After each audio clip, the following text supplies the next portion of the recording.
ලෙඩ අල්ලා ගන්න ඕනේ විස අදිනකොට දඟලනවා. මං කරන්නේ විස බෝතල් වලින් අදින එක. කටින් විස අදින්නේ නැහැ මං. මෙච්චර කාලයකට කටින් විස ඇදලා නැහැ. බෝතලෙන් තමයි විස අදින්නේ. මගේ ළමයි සරපෝ කාලා තියෙනවා. වත් ඒක පැත්තකින් ගිහලා අනිත් පැත්තෙන් එනකොට මට බෙහෙත් අවශ්‍ය හැම බෙහෙතම තියෙනවා. මහවැල් මහවැල් මහවැලි අයිබෝවන් මහවැලි දරුවෝ නාලිකාවේ 83 වන පියසටහන. ලලිත් දිසානායක දැනට ගිරාඳුරු කොට්ටේ තමයි පදිංචි වෙන්නේ. කලින් මං හිටියේ මහියංගනේ හිටියේ. මම මහියංගනේ පදිංචි වෙලා ඉන්න කාලේ මගේ අම්මට නිතරම අසනීප වෙනවා. අසනීප වෙනවා කියන්නේ සීහ නැති වෙලා වැටෙනවා. සීහ නැති වෙලා වැටුනාම කවුරු හරි එක්කන් ඇවිල්ලා මතුරන්න ඕනේ. ඒ මතුරුවාට පස්සේ තමයි එයාට සනීප වෙන්නේ. ඉතින් මම මන්ත්‍ර තාත්‍රයක් දැනගෙන හිටියේ නෑ ඒ කාලේ. මං කරන්නේ මගේ තව සහෝදරයෝ හිටියා. ඉතින් එයාලා නිතරම ගෙදර නෑ. අපේ අයියා කෙනෙක් හිටියා මොරානේ සුදු බණ්ඩා කියලා. එයා හිටියේ ඔය අරාවත්ත ප්‍රදේශයේ මයංගන. එයා ළඟට යන්න අපේ ගෙදරින් ඉඳලා කිලෝමීටර් 3ක් විතර යන්න ඕනේ. අපි පුට් සයිකලේ යනවා. ගිහලා අර අයියාව එක්කගෙන ඇවිල්ලා මතුරලා ඊට පස්සේ තමයි සීයා ඇවිල්ලා සනීප වෙන්නේ.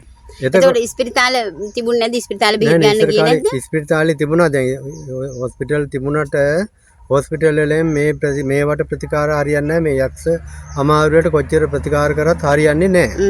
ඒකට යක්ෂේන්ට ඒකට අදාළ ප්‍රතිකාරයක් කරන්න ඕනේ. එතකොට යක්ෂ දෙයක් කියලා දන්නේ කොහොමද? අපි දැනගන්නවා. සීය නැති වුණාම දැනගන්නවා මේක යක්ෂ අමාරුවක් කියලා දැනගන්නවා. ඊට පස්සේ අපි සිංහල ක්‍රමයට පැහැඳුම් කියලා එකක් බඳිනවා. පැහැඳුමක් බැඳලා ඊට පස්සේ ඒක බඳින්නේ මේ අඩුක්කුවක් දෙන්න. එහෙමත් නැතිනම් පිදේනියක් දෙන්න.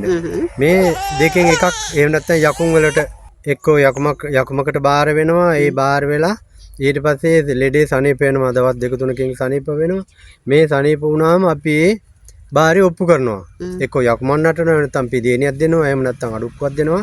මේ සියල්ල අපි ඒව කරනවා. එතකොට තව අපි එකක් කරනවා පේන බලනවා කියලා එකක් කරනවා. මේ පේන බැලීමෙන් කරන්නේ ඒ මොන යක්ෂයෝද මේ ශරීරයට වැහිලා ඉන්නේ කියලා අපි හොයා ගන්නවා. ඒක මෝල් පේන, කුළු පේන, කතුරු පේන, බෙලි පේන කියලා එහෙම පේන වර්ග 18ක් වෙනවා. ඒකෙන් අපි පාවිච්චි කරේ ඔය මෝල් ගස් පේන කියන එකයි ගල් පේනයි පාවිච්චි කරේ. ඒ දෙකෙන් අහගන්නවා මොනවද කරන්න ඕනේ කියලා. අඩුක්කුවක් දෙන්න ඕන නම් අඩුක්කුව, යකුමක් ඕන නම් යකුම. එහෙමත් නැතිනම් මේ පිදේනියක් දෙන්න ඕන නම් ඒ පිදේනිය දෙනවා. ඒකත් පිදේනි වර්ග තියෙනවා. තුන් පාළියේ පිදේනි, තනි පාළියේ පිදේනි, දෙපාළියේ පිදේනි කියලා වර්ග තියෙනවා. මේ වර්ග අනුව අපි ඒක දෙනවා. ඊට පස්සේ දැන් ඉතින් මේවා කරන්න බැරිව දැන් කවුරුත් නැති වුණාම කරන්න අමාරුයි. කවුරුත් මේ මම නැති වෙලාවක කරගන්නත් අමාරුයි. එතකොට ගෙදර කවුරු හරි දැන් මේක ඉගෙන ගන්න ඕනේ කියලා එහෙම මං කල්පනා කරා. දැන් අපේ තාත්තා තමයි ගොඩාක් දුරට මේවා කරුවේ. අපේ තාත්තට නැති වුණා. තාත්තා නැති වුණාට පස්සේ කරන්න කවුරුත් නැහැ. ඊට පස්සේ තමයි අපිට ඔය අයියා පස්සේ යන්න සිද්ධ වුණේ. මොකද අය තාත්තගෙන් ඉගෙන ගන්න උවමනාවක් උනේ නැහැ. නෑ තාත්තගෙන් මං ඉගෙන ගත්තා. තාත්තගෙන් ඉගෙන ගත්තට මදි. ඒ මදි වෙලා ඉඳගෙන තමයි මං අයියාගෙන් ආපහු ඉගෙන ගන්න තීරණයක් කරගත්තේ. මොකද මේ තාත්තගෙන් ඉගෙන ගත්තා තාත්තා නැති වුණා. තාත්තා හිටපු කාලේ අනේ මට මේක බෑ කියන්න දෙයක් තිබුණේ නෑ. උදේ පටන් ගත්තම රෑ වෙනකොනුත්, රෑ පටන් ගත්තම එළි වෙනකොනුත් මතුරන්න දේවල් මගේ තාත්තාම ඉගෙනගෙන හිටියා. එතකොට ඔය දැන් මං ඉගෙන ගත්ත මගේ ගුරුනාන්සේ අයියා එයත් එහෙමයි. එයත් උදේ පටන් ගත්තම රෑ වෙනකොට, රෑ පටන් ගත්තම එළි බලිතොවිල් යකුන් අනම්මනම් ඔය තිය පුළුවන් මොනවද බෙහෙත් එහෙත් හැම දෙයක්ම එයා ඉගෙනගෙන හිටියා. ඊට පස්සේ දැන් මට ඉගෙන ගන්න ඕනේ හිතුණා. ඉතිලා මම ගියා අයියා ළඟට. ඔක ඉතින් අර සිංහල ක්‍රමයට යන්න ඕනේ. ඒ ක්‍රමයට ගිහිල්ලා ඉතින් බුලත් දීලා මං ඇහුවා මට මේ ඉගෙන ගන්න කැමතියි. මට උගන්වන්න පුළුවන්ද, මේවා දෙන්න පුළුවන්ද කියලා. ඊට පස්සේ අයියා කිව්වා අනේ මල්ලි මට මේක මං මැරෙනකොට කවුරුත් ගෙනියන්නේ නැහැ මේවා. ඒ හින්දා ඉගෙන ගන්න ඕන මං හරි කැමතියි. මං ඉගෙනගෙන තියෙන මට පුළුවන් දෙයක් මං උගන්වන්නම්. එන්න පොතක් එහෙම අරගෙන එන්න. ඇවිල්ලා ලියා ගන්න, පාඩම් කරගන්න. ඊට පස්සේ ඔයාට ගුරු අරන් දුන්නත් නැතත් ඔයාට මේවා හරියනවා. මං තනි කැමැත්තෙන් හිතින් දෙන ඒවා. ඒ හින්දා හැම දෙයක්ම මගේ ළඟ බෙහෙත්, සරප බෙහෙත් මේ බෙහෙත් ක්‍රම 360 ගාණක් තියෙනවා. ඒ ටික මං උගන්වන්නම්. එතකොට යන්ත්‍ර මන්ත්‍ර උගන්වන්නම්. එතකොට බලුතෙවිල් මොනවද අඩුක්කෝ ඒ සියල්ල ඒ කරන හැම දෙයක්ම මං උගන්වන්නම්. පාඩම් කරගනිමේ හැකියාව තියෙනවා නම් ඒ කොහොම මං උගන්වන්නම්. අයියා කිව්වේ. අයියා කිව්වේ ඔව්. කියලා කිව්වහම මම ඔන්න පොතක් එහෙම අරගෙන ගියා. ගිහලා ඉතින් ටික ලියාගෙන ආවා. ඊට පස්සේ සර්ප මන්ත්‍ර, සර්පය කෑවම මන්ත්‍ර, බෙහෙත් ඒවා ඔක්කොම ඉගෙන ගත්තා. සර්පෙන්ට මතුරන හැටි, ඊට පස්සේ සර්පයෝ කෑවහම මේ සර්පයා හඳුනා ගන්න හැටි, ඒ සියල්ල ඉගෙන ගත්තා. ඒ කොහොම ඉගෙන ගත්තත් දැන් අයියා මට ඒ පරම්පරාවේ විදියට ඉගැන්වුවේ මොන සර්පයා කෑවත් බෙහෙත් වර්ගයේ එකයි කියලා.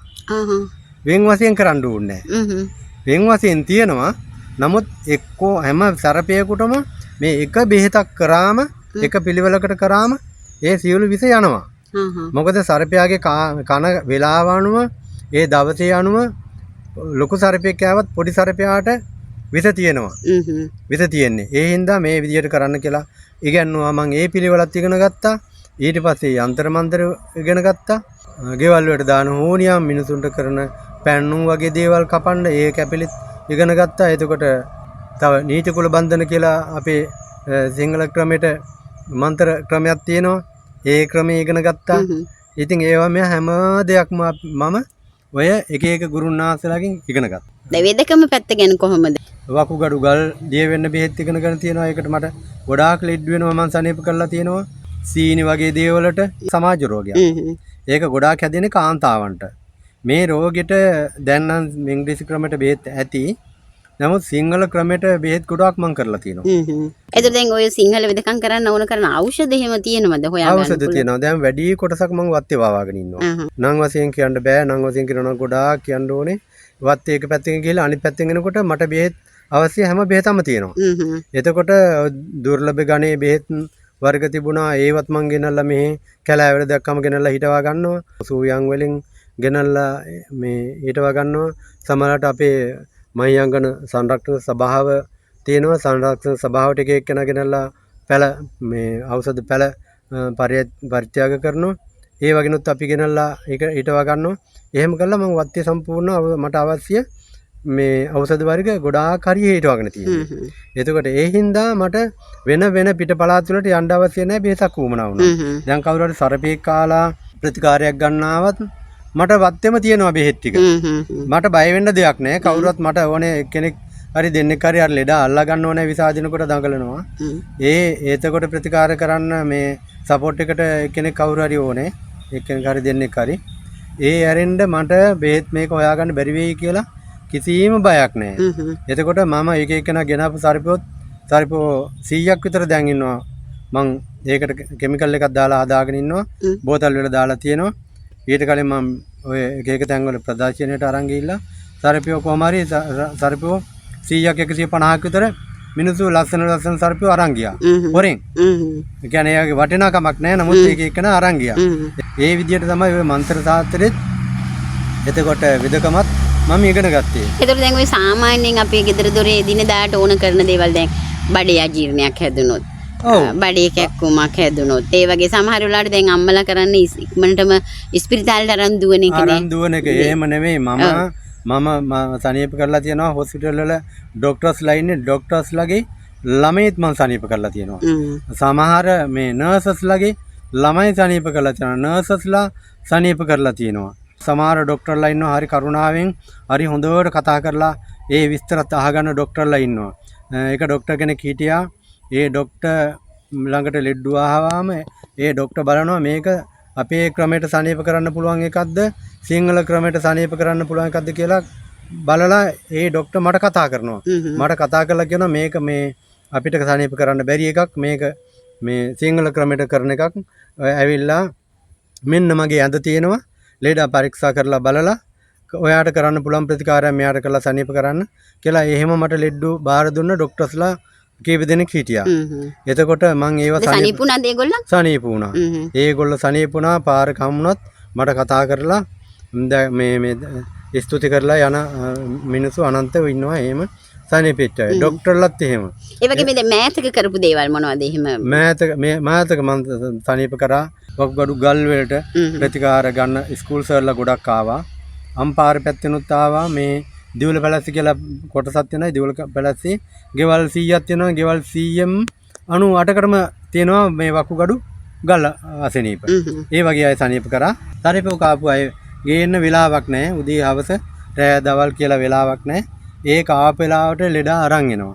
ඉතින් එහෙම අය මං සනීප කරනවා. එතකොට ඒ දින කාලයක් ලෙඩා කෑවේ කීයටද මොනාවත් මං බලන්නේ නැහැ. එයාගේ විස කලාව නැංගද බැස්සද කියලා ඒක බලන්නෙත් නැහැ. මම පළවෙනියට පටන් ගන්න ප්‍රතිකාරය කරන්න. හරිද? මට උදව්වට කවුරුත් නැත්තම් මං පාරේ යන කෙනෙක්ට කතා කරලා මං ගෙන්න ගන්නවා. විනාඩි 10 15කට එන්න කියලා. ඒ ගෙන්න ගන්නේ අර ලෙඩා අල්ලා ගන්න ඕනේ. ලෙඩා අල්ලා ගන්නව නැහැ. විස අදිනකොට දඟලනවා. මං කරන්නේ විස බෝතල් වලින් අදින එක. කටින් විස අදින්නේ නැහැ මං. මෙච්චර කාලයකට කටින් විස ඇදලා නැහැ. බෝතලෙන් තමයි විස අදින්නේ. මගේ ළමයි සරපෝ කාලා තියෙනවා. ඒ ළමයිත් මං සනීප කරගත්තේ මම කොහෙටවත් ගෙනිච්ච නෑ. මගේ ළමයි අතපය කඩාගත්තා. ඒකත් මං සනීප කරගත්තේ. මම පිට පළාත් වලට යනවා. එක එක්කෙනාගේ හුණියන් කැපිලි වලට යනවා. මැරෙන්න බාගෙට මැරිලා 100 නැතුන් හිටපු ලෙඩ්ඩු මං බේරගත්තා. මේ මෑත කාලේදී මං එහෙම ලෙඩෙක් බේරගත්තා. කිසි කෙනෙක් හිතන්නේ නැහැ ලෙඩා බේරේ කියලා. එහෙම ලෙඩ්ඩු මං බේරාගෙන තියෙනවා. කොහොමද ඒක මොනවාද කරන්නේ ඒගොල්ලන්ට මේ තාත්තයි පුතයි දෙන්න අමනාපයක් වෙලා ඒ තාත්තගේ පුතයි ලේලි එකතු වෙලා තාත්තට ගුරුකමක් කරලා තිබුණා. ඊට පස්සේ ඒ ගුරුන්නාසෙත් ඇවිල්ලා කියලා තිනවා මම කරේ මං මේකට සල්ලි අරන් කරේ මට කරන්න දෙයක් නැහැ මං සල්ලි ගත්තා ඔයාට බේරෙන්න පසුබිම හදාගන්න කියලා එයා කියලා තිබුණා. ඒ අතරතුරේ මෙයාට අසනීප වෙලා මෙයා මැරෙන්න ගිහිල්ලා තිබුණා. මොකක්ද තිබ්බ ලක්ෂණ? කියවනවා 100 නෑ. ඊට පස්සේ පිස්සු වගේ. ඒතකොට දැන් අර මරණාසන්න වුණාමත් එහෙම කියවනවා කියලා කියනවා නේද? අවසානේ පණ නැති වුණා. පණ නැති වුණා. අතපයත් පණ නැති වුණා. කන්න බැරි වුණා. කන්න බැරුව සති දෙක තුනක් හොස්පිටල් එකේ අවසානේ මොඩරාගල හොස්පිටල් එකේ දාලා අතපය බැඳලා වාට්ටුවේ දාලා තිබුණා. ඊට පස්සේ මෙයා බේරා ගන්න බැරුව මෙයා බේරා ගන්න බෑ ගෙදර අරන් යන්න කියලා මැරෙන්න ඔන්න මෙන්න වගේ තියෙද්දි ගෙදර එව්වේ. කැමති දෙයක් කන්න බොන්න දෙන්න කියලා. 3 දිනක් උස්සගෙන තමයි ගෙට අරන් ආවේ. ඒ ගෙට එනකොට මං අවශ්‍ය හැම පසුබිමක්ම මං බෑග්ග්‍රවුන්ඩ් එක හදාගෙන තිබුණා ගෙදර. එයාගේ ගෙදර. ඒගොල්ලන් ගෙදර. එයාලගේ ගෙදර. හදලා ඊට පස්සේ මෙයා දඟලනවට ඒවන්ට පළවෙනිට දේ කරපු එක තමයි එයාට නිින්ද යන ප්‍රතිකාරයක් කරලා ඒ නිදාගත්තට පස්සේ මං ඒ සියල්ල කරලා එයාට කතා කරලා ඒ දෙහි ටික කපලා ඒ ප්‍රතිකාර කරලා ඔක්කොම කරනකොට මෙයා රෑ පාන්දර 2ට විතර නැගිට්ටා. නැගිටලා එයාට එතකොට අර කියවපු දේවල් මතක නැහැ.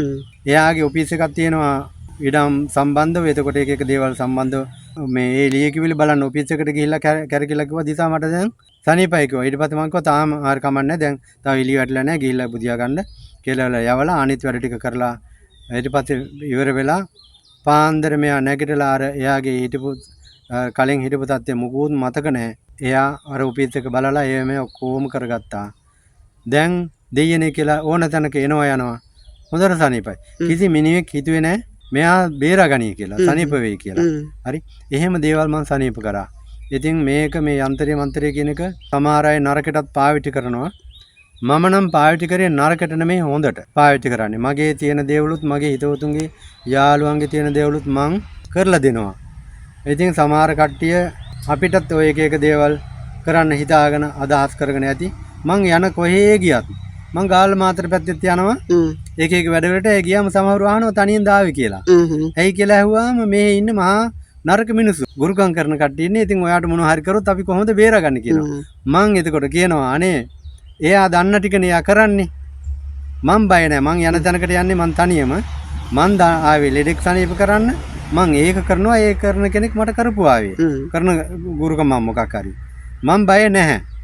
ඒ හින්දා මට පුළුවන් දේ මං කරනවා. එයාට පුළුවන් දේ එයා කරපු ආවේ. කියලා කියනවා. ඉතින් එහෙම ගිහිල්ලා එක තැනක මම ගිහිල්ලා රෑ ඉඳලා තිබුණොත් ඒ ගුරුකම් කරන එක්කෙනෙක්ගේ ගෙදරමයි. එයා උදේ තමයි ඇවිල්ලා කිව්වේ උඹ යකාගේ මිනිහෙක්. මට බැරි වෙච්ච දේ තමයි උඹ ඇවිල්ලා කෙරුවේ. මං නම් පරාදයි. මං ගමටත් පරාද වුණා.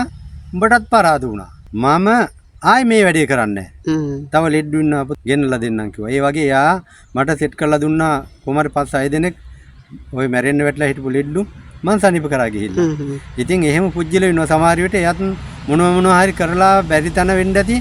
මට ඇවිල්ලා කිව්වේ මහසෙනගක් හිටියා. එළියේ පටන් ගත්තේ. හරි?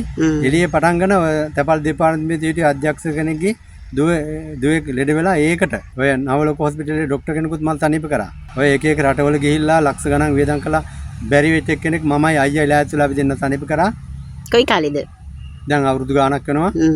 ඒ ලෙඩා දේවාලයකට ගියාම කියලා තිබුණේ මේ අහවල් බුදුන් වහන්සේ පළමුවට වැඩිය තැනට ගිහිල්ලා මේ නම අහන්න මේ දිසානායක කියලා කෙනෙක් ඉන්නවා. ඒ නම අහන්න. එතකොට එයා මේක සනීප කරයි කියලා තිබුණා දේවාලෙකින්. ඊට පස්සේ ඇවිල්ලා තිබුණේ මම දැකලා තිබුණේ නෑ. මම එතකොට මම යංගන සමන් දේවාලේ හිටියා. ඒ කාලේ මේ ડોක්ටර් ඇවිල්ලා හිටියා වාඩි වෙලා මම කතාව කිව්වා. මම අයියා ළඟට එක්කන ගිහලා අයියා කිව්වා අපි දෙන්න ලෑස්තිලා මෙයා සනීප කරමු. අපිට පුළුවන් කිව්වා. හරි? අයියා බැලුවා පේන බලලා කිව්වා මල්ලි අපි දෙන්නට මේක පුළුවන් සනීප කරන්න. අපි සනීප කරමු. ඊට පස්සේ ડોක්ටර් ආවේ කීයද මේකට කීයක් යනවද? ලක්ෂ කීයක් යනවද කියලා ඇහුවේ. ලක්ෂ කීයක්. ඊට පස්සේ කිව්වා මේකට නෝනා 350ක් විතර යයි කිව්වා. ඒ කාලේ ඔව් 350ක් විතර යයි. ඒ මොනවටද කියලා ඇහුවා. බඩු වලට කිව්වා. ඊට පස්සේ එතකොට වියදම වියදමක් නැහැ කිව්වා. වියදමක් නැහැ. අපි මේ සල්ලි අරන් කරන මිනිස්සු නෙමෙයි. ලෙඩේ සනීප කරගන්න අපිට සල්ලි එපා කිව්වා. ඊට පස්සේ අර කිව්ව බඩු වලින් කොටසක් අයියා හොයාගත්තා. කොටසක් අපි හොයලා දුන්නා. ડોක්ටර්ට මං හිතන්නේ 150ක් 100ක් වගේ යන්න ඇති.